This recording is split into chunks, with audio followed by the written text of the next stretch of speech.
Greetings all. Welcome to the Yeah, webinar. You are the right place. We're just going to give about 30 seconds, 30 minutes, 30 seconds for folks to trickle in. There's a pretty full house here.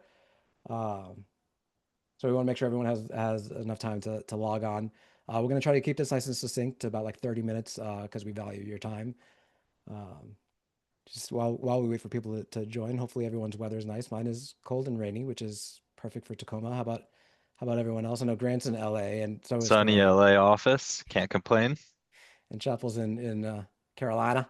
yeah, I'm in North Carolina. We just had our first cold snap. It got down to like lower mid 20s on Monday night. Yeah, my That's parents are fun. in they have a vacation home in somewhere in North Carolina. They were saying it was freezing yesterday. Yeah, for sure. Yeah, near Myrtle Beach. All right, we got a good amount coming in, trickling in. So I think we're going to kick off because again, we value your time. So I just want to start things off. So hi everyone, my name is RC Victorino, and I'm with BuildOps.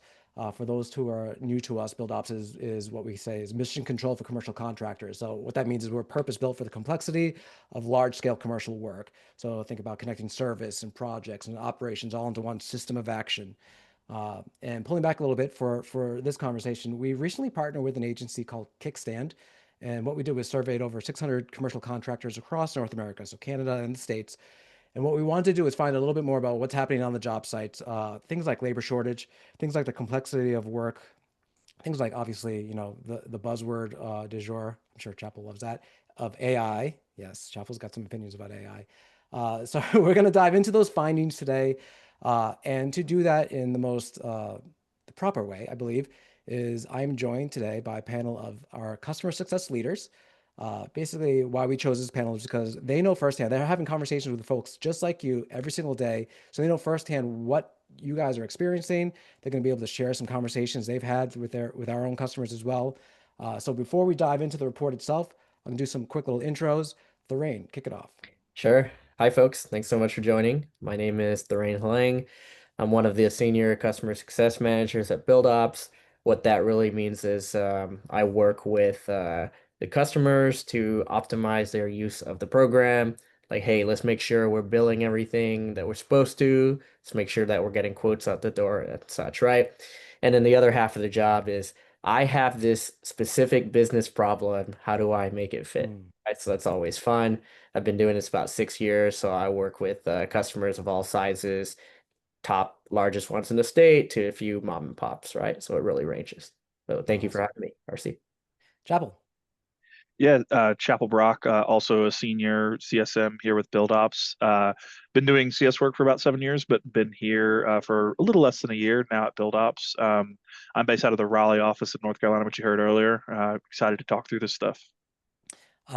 Side note, also like a pretty cool spy name or something. I'm not quite sure yet what it is. Football player, sure, but maybe a spy name? I don't know. Maybe. Chapel Brock. That's a cool Grant. name. Hey Grant. there, folks. My name's Grant Spiegel. I'm an enterprise customer success manager here based in our Los Angeles office. I work with a variety of multi-department companies. I'm sure some are very similar. As Thoreen mentioned, we all kind of do the same thing, and here to kind of help you guys navigate the product. Awesome. Thanks, y'all. So a couple more housekeepings before we dive in. Two things in particular. You should see, if I say chat, ignore me. I don't mean chat. You should see a Q&A somewhere in your Zoom world. That is your ticket to get to this conversation. Submit Q&As anytime. We'll try to weave that into the conversation. If we have time at the end, we might answer a bunch of Q&As as well. If we cannot answer your question that you posed to us, we will try to follow up with you after the fact with an answer as well. But Q&A is where it's at. If you see me looking over here, it's because that's where the Q&A is. So I'll be monitoring that. Also, the other thing that I'm looking over here for is I have a couple poll questions I've loaded up here. You'll see them pop up on your screen. If you can just answer those when they pop up, that'd be really helpful for us. It helps guide our conversation a little bit more to make sure that we're talking about things that matter most to you. So with that, awesome. Let's kick it off. Okay, so we're going to go through some of the report. We will email this entire report to you tomorrow as well, in case you don't have it. But we just pulled out some of the key things that we think that we could talk to at best over the next 25 minutes or so. And number one, and one of the biggest takeaways for me here was, contractors overall that we surveyed were very optimistic about their future for growth and what have you. 70% optimistic about growth over the next 12 months, which is very, very quick. 71% say regional booms are fueling new opportunities. And dig that a little bit deeper here. If I scroll to the next slide here, like for example, electrification for HVAC, electricians report growing demand from data centers.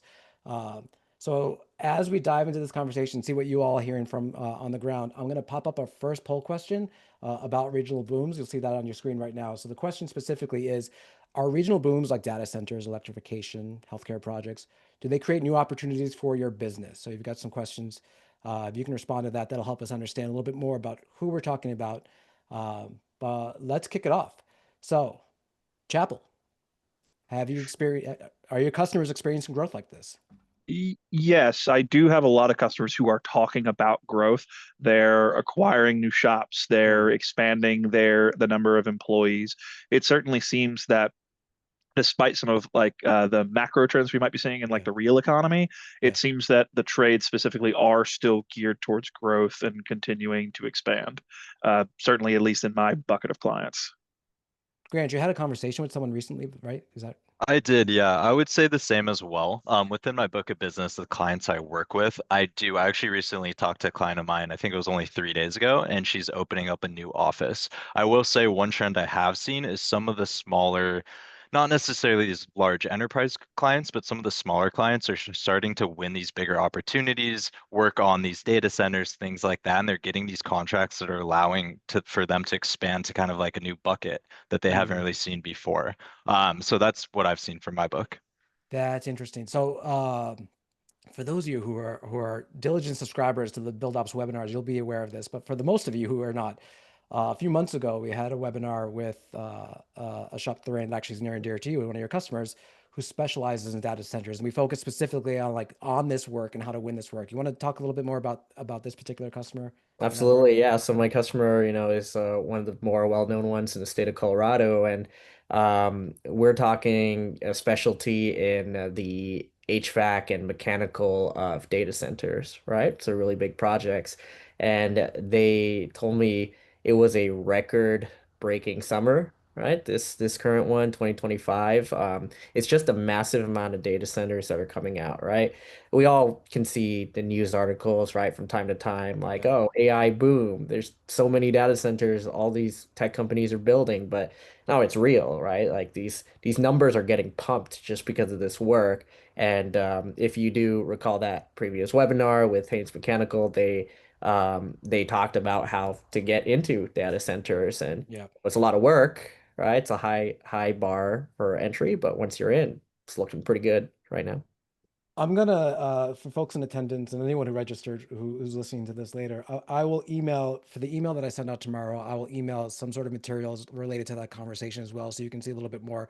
It was super helpful. It was a very popular webinar as well. So for those folks who, so by the way, also I'm gonna share those results of these polls here. For those folks who see something like data centers in your region, I think you'll get some good intel from that. For everyone else to know, because I know that everyone else in attendance can't see this. Um, Somewhat evenly split here for the results. So we've got, let me bring it over here. We've got 30% do see it firsthand, these regional booms, 30% not yet. I like the not yet because it's very optimistic. It's perfect with the slide itself. 18% is somewhat, and then 21% not in our market. Very interesting. Yeah, like, and we're diving that into that a little bit more on our own and figuring out like beyond data centers, because data centers are definitely getting, they're like the belle of the ball, if you will. They're getting all the attention, but they're as Chapel. I love Chapel's facial expressions. But there are other new markets that we're diving into to figure out how each regional's impact on those new markets, and we're diving into that to see what else is out there, because certainly a lot of contractors are feeling optimistic outside of just specifically data centers. Um, I'd love a study done on hospitals, RC, right? yeah, yeah, yeah. Okay. So Yeah, with aging population, there's just going to be a lot more healthcare needs, and be interested to see what the growth looks like there. Is healthcare anyone? jobs continue to grow, so that's a good point. This is a Yeah. good opportunity for me to plug once again to Q&A, which is open for everyone to just submit questions and or comment and feedback if you want to. So if anyone is working or sees the impact of the growing healthcare industry, by all means, drop your info into the Q&A and we'll share that um, as part of the conversation. This is not new.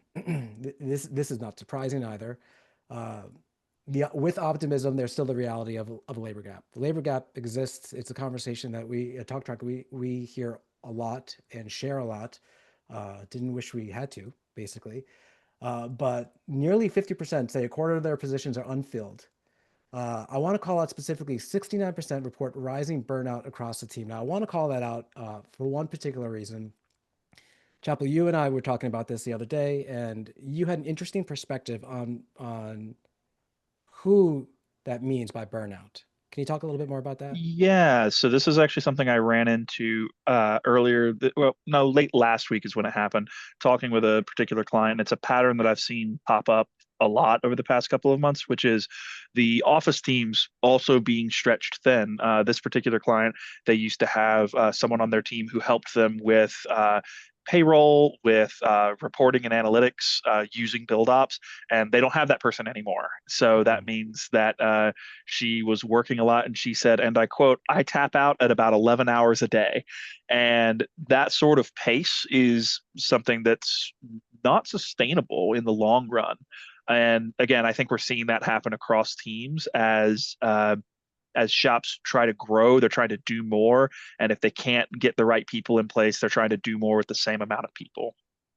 Chapel, Right. to touch on that, I think that really just touches on the importance of having the right tech stack, right? I've seen it with a lot of my clients where they have a variety of different tools. They're navigating between all of these, and these tools aren't really talking to each other, right? So it's just really the importance of having all-in-one systems, right? And having these tools that, you have a small tech stack, it works, it gets all the job done. So that way your office isn't navigating between, 12 different logins. Yeah, no, I hear people all the time talk about how they don't want to hop between different applications. Mhm. My just selfishly, my experience with tech hopping just as a marketer is yeah. If you don't handle it well, that alone can certainly burn you out for sure. But I do think it's interesting that like I feel like people not within the industry would just immediately assume that when we're talking about burnout, we're talking about the folks in the field because that is hard work in increasingly complicated climates as well, right? Like the summers are getting hotter and there's more rain and like it gets more complex and more arduous. Uh, and sure, I'm sure there's burnout and there's stress, but I do think there's not enough acknowledgement about the back office burnout as well. So I think that's a great call out, Chapel. Thoreen, you had mentioned something more specifically about the labor shortage that I want to talk a little bit um, about the percentages of success from basically interview to employee, if you will. Yeah, absolutely. I mean, this is something that customer of mine actually told me on the larger side. Like if you were to go straight on the street and interview, 10 candidates, right? For a technician role, let's say, realistically, out of every 10, you're only gonna have maybe two that stick around, right? And I'm sure there's reasons for it, right? Being a technician is really hard work. Those data centers, personal experience, they're really hot, right? So it's not Mm. fun, right, to spend a couple hours in there. So, I guess the question for everyone is how do you make it a little bit easier for people, right? You can't make data centers less hot. It's not going to happen. So how do you kind of give them some tools to make it a little better? Like, and outside of build ops, right? Just generally speaking, how can we do that? That's kind of the golden question. Random question also, is it necessarily, this is a conversation I'm bringing into a lot of the conversations I have with I have a podcast. This is a selfish little plug for everyone that we have a Mhm. podcast that we're launching, actually coming out this week. But so I'm having conversations with a bunch of different folks about this, and one of the things is ensuring that like yes, we want to close the labor gap 100%, of course, but we also don't want to mislead folks on the reality of the work of the work, right? Like Mm. just because we need to close the labor gap doesn't mean like every single Tom, Dick, and Harriet can be in the field, right? Like not everyone's. I'm not built like that, honestly. Like I don't think I could not handle it. I think Chapel can handle it. I cannot. And so Mhm. part of it is also like how do we ensure that we are not just bringing people along because we're trying to close a gap who are not fit for this, who are not ready for that because we can never force a square peg round hole, whatever that may be. Anyway, I don't know if you all have thoughts about that, but that's just something that's top of mind for me. Yeah, Uh, I think the only thing that I think is something that folk are trying to watch out for more is, someone gets licensed, they go through a community college skills trade program, whatever.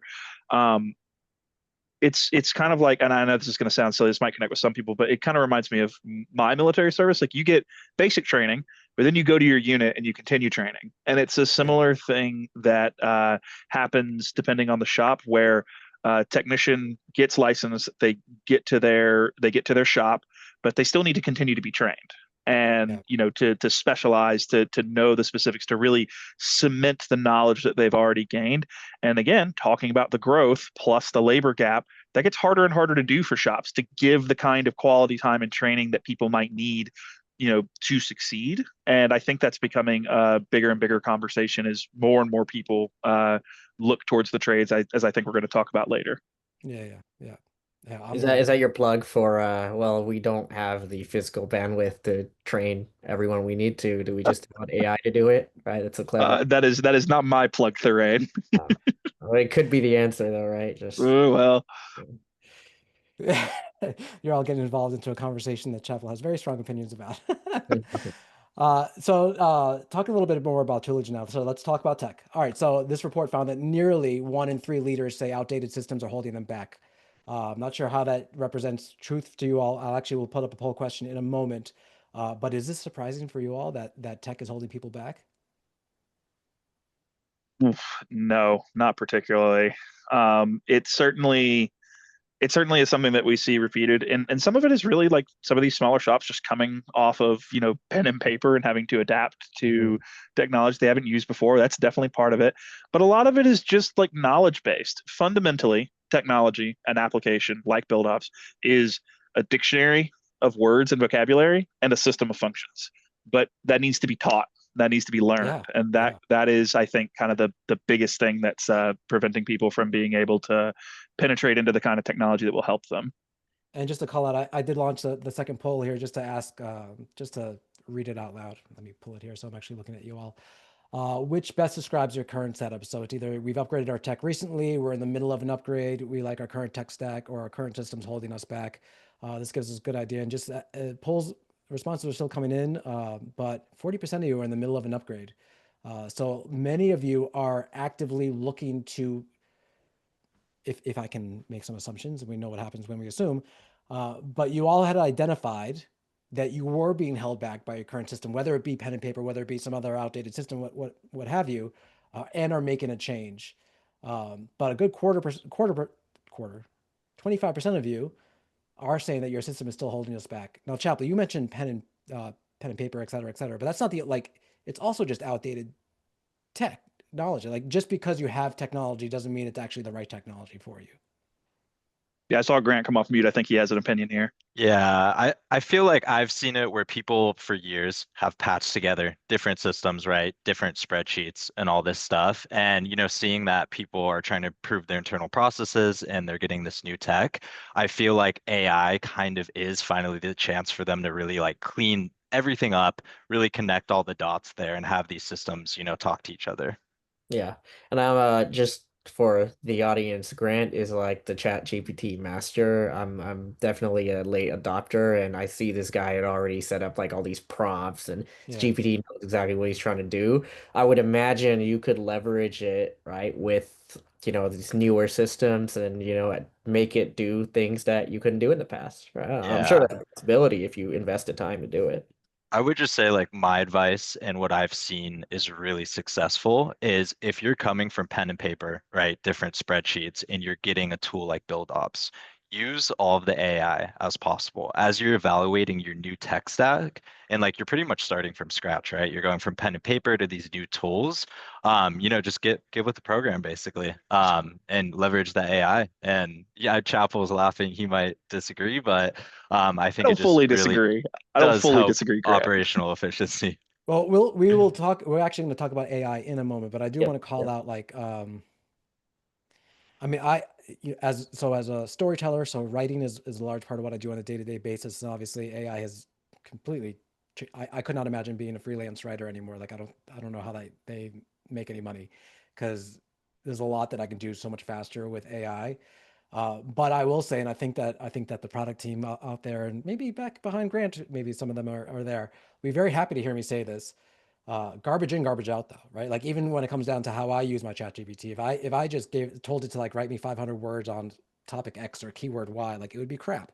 You have to give a lot of effort into what you're putting into it. And that goes down to the very complex areas of a large platform as well. Like the data that you're giving it as well matters in terms of what you expect to get out of it. AI is definitely not a magic wand, even though it is pretty miraculous what it can do right now for sure. Let's move on. All right, AI. It's going to be a few different slides here. AI obviously is a very hot topic. We see it all the time. I mean, we just had a user conference a few weeks ago down in San Diego, and that was a big topic as well. We talked about it. We had actually a whole dedicated seminar about that from a guy from Harvard talked about it. It was fantastic. Anyway, so 78% say AI can improve operational efficiency. 80% say it will be essential to stay competitive in 3 years. 81% feel confident in their ability to adopt it. I'm intrigued by that one. 81% feel confident in their ability to adopt AI. I want to know what those folks who were surveyed mean by that. Because if it's just, Yeah. and Chapel, you'll talk about this in a moment, but if it's just like adapting ChatGPT into like whatever your personal thing, great. But it's actually adopting into your entire organization, like that can get really complicated. Yeah. Uh, Can we yeah, go ahead. can I chime in for a minute here? Yeah, I think please. the slide is the juice, right? This is where we're gonna have a good time talking about the applications. What I've seen the teams be most successful with is starting with the simpler AI functions, right? The ones that correct your text grammar and their spelling, right? For one thing, because we know texts are the strong suit is not right the writing, right? That's not what we hire them for.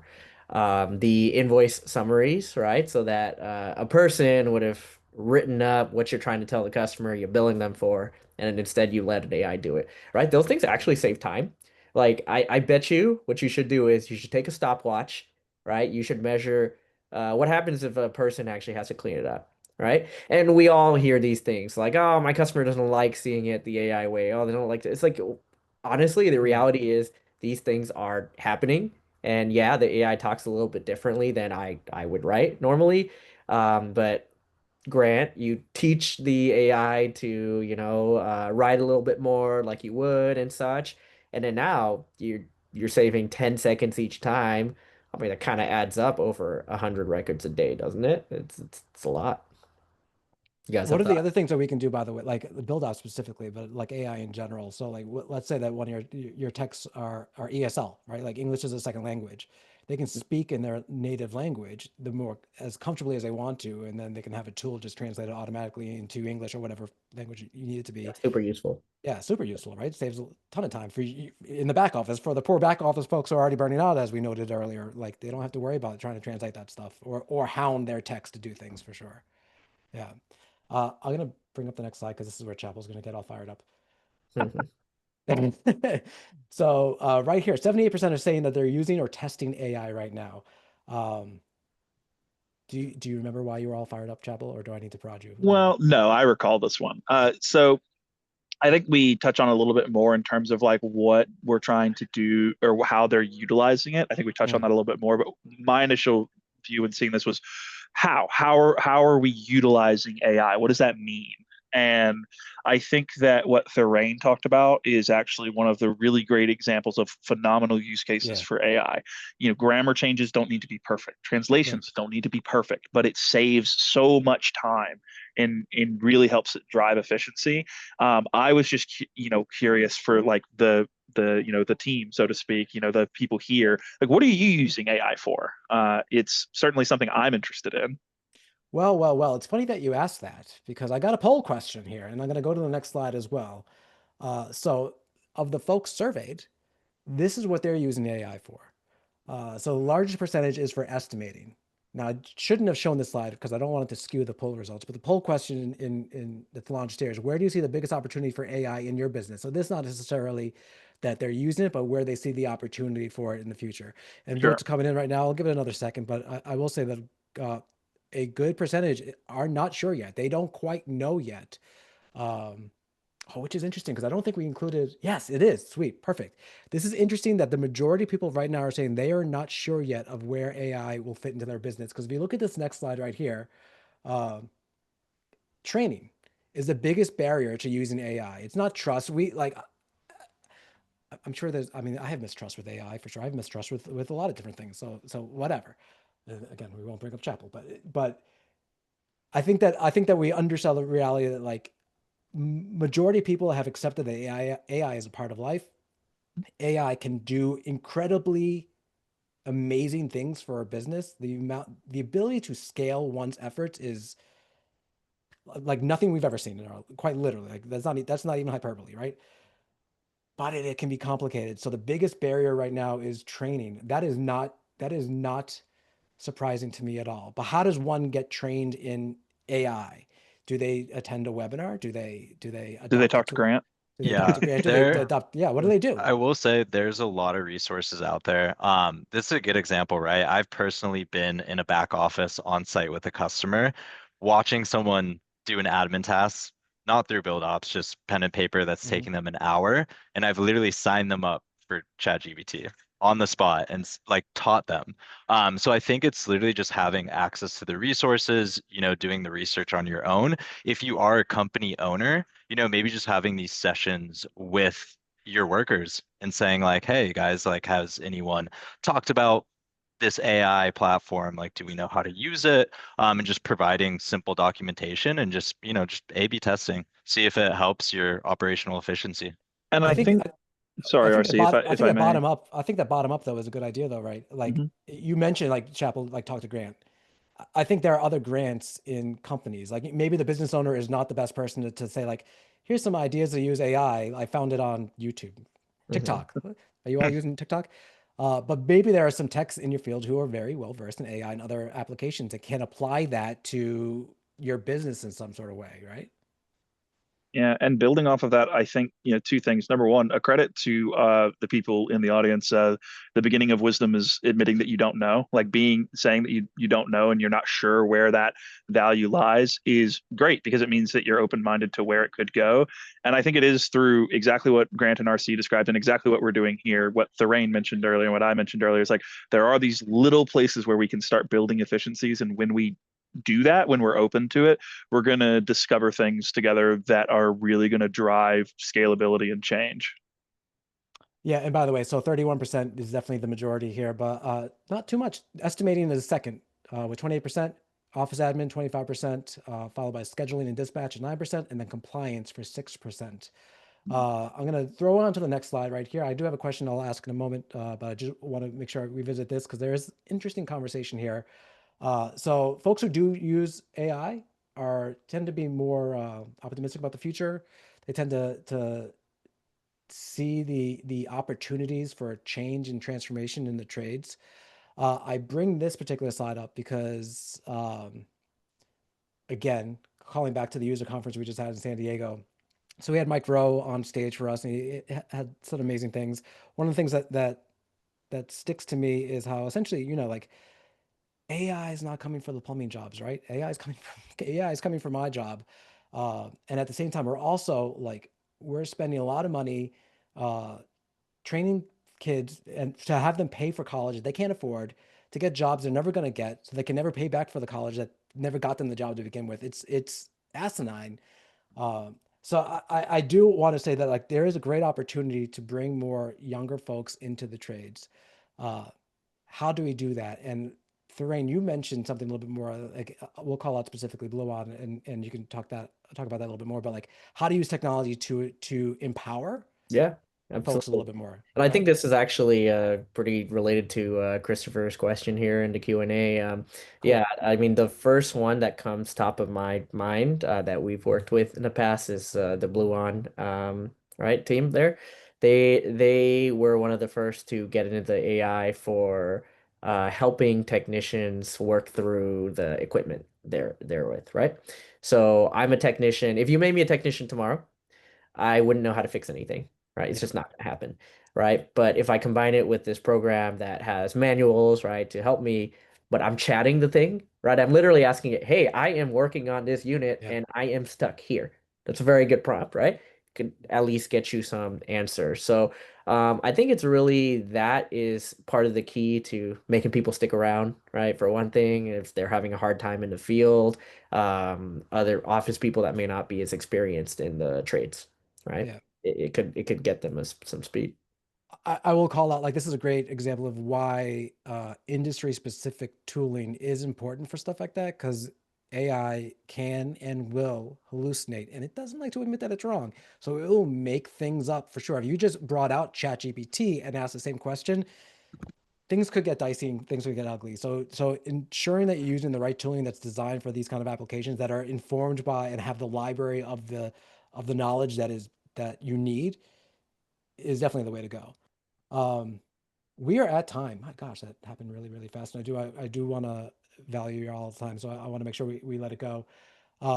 As a reminder, I will be emailing this recording, the full presentation beyond just the slides you see on the deck here, as well as some other resources. We mentioned data center Haynes, like I'll provide some links to that as well. And then other than that, if you have any questions, you can reply back to the email. If you have any ideas for other future webinar topics, please, by all means, let us know. I'm definitely all ears to hearing about other things that you guys want us to talk about with our panel of experts.